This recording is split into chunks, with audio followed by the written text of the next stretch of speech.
سلام خدمت شما دوستان. امروز 24 اردیبهشت 1403. قبلا یه ویدیو داده بودم راجع به اکانت کپی تریدم توی بینگ اینک، ولی خب اون موقع حالا موجودی مقدار فرق میکرد، بالانس هم بالاتر بود، ببخشید سودم. اتفاقی که افتاده برای اینکه یه تاریخچه‌ای داشته باشم، یه دفتر کاری، حالا یه جورایی اومدم یه حرکتی کردم.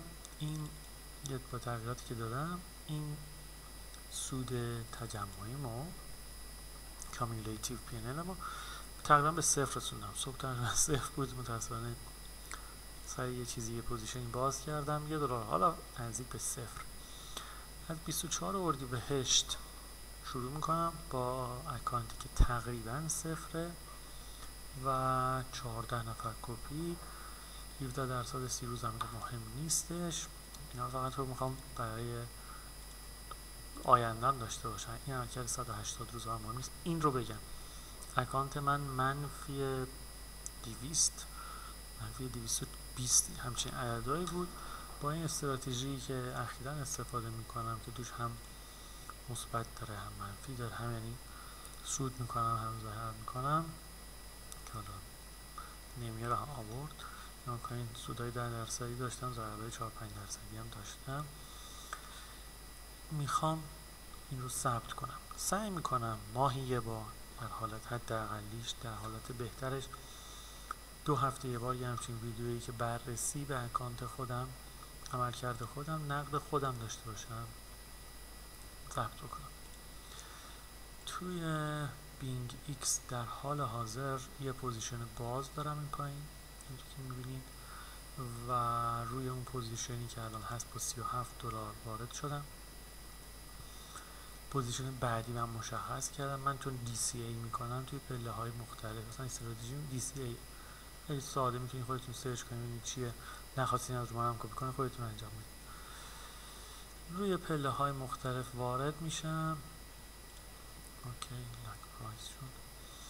بعد اوکی، ارزم به حضورتون، میخوام شروع کنم ببینیم چی میشه. 24 اردیبهشت به امید خدا تا قبل از 24 خرداد ویدیوی بعدی رو آماده میکنم که بررسی کنیم توی این یه ماهه عمل کرده من با توجه به این دیدی که پی ان ال ارزان به حضورتون بینگ ایکس میده چی بوده. حالا بتونم فیوچر اکانت رو اینجا بذارم که ببینیم. توی ویدیوها این رو هم میذارم، چیز بدی نیست، که آنالیز میکنه نحوه کار کرده منو. 7 روز که عدد خیلی کمیه، شما کسی رو کپی تریدری رو کپی کنید دقت کنید که روزهای بیشتری رو داشته باشید. میبینید در یه سری روزا من هیچ عملکردی نداشتم. فیوچرز استانداردمه؟ نه، میگم من استانداردم خیلی فعالتر از این. روزا $1 بوده. بعد بزنیم فرصتون زوم کنم.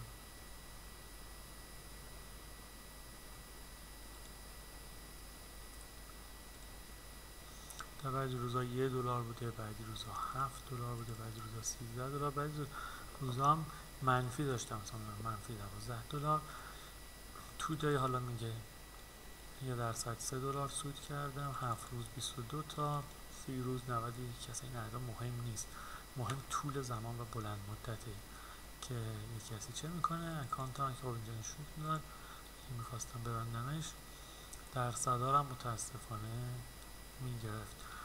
یه چیز قشنگ داده نشون شما میده، توتال پرافیت روزهایی که من کار کردم رو نشون میده، پرافیت دیز، اوریج پرافیت، چیزای خوبیه. توی ویدیو اول بعد نیست ببینید. الان درسته اکانتمو صفر کردم ولی 244 تا توتالم بوده که به نظر خودم عدد خوبیه با وین ریت 73%.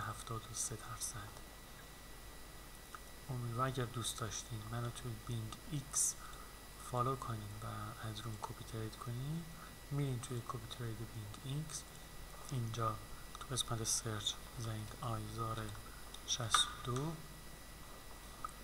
اکانت من هست، کپی میزنید و شروع میکنید کپی کردن.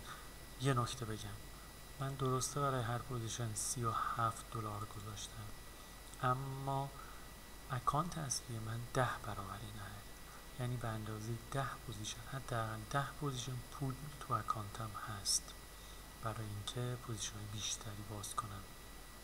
موفق باشید.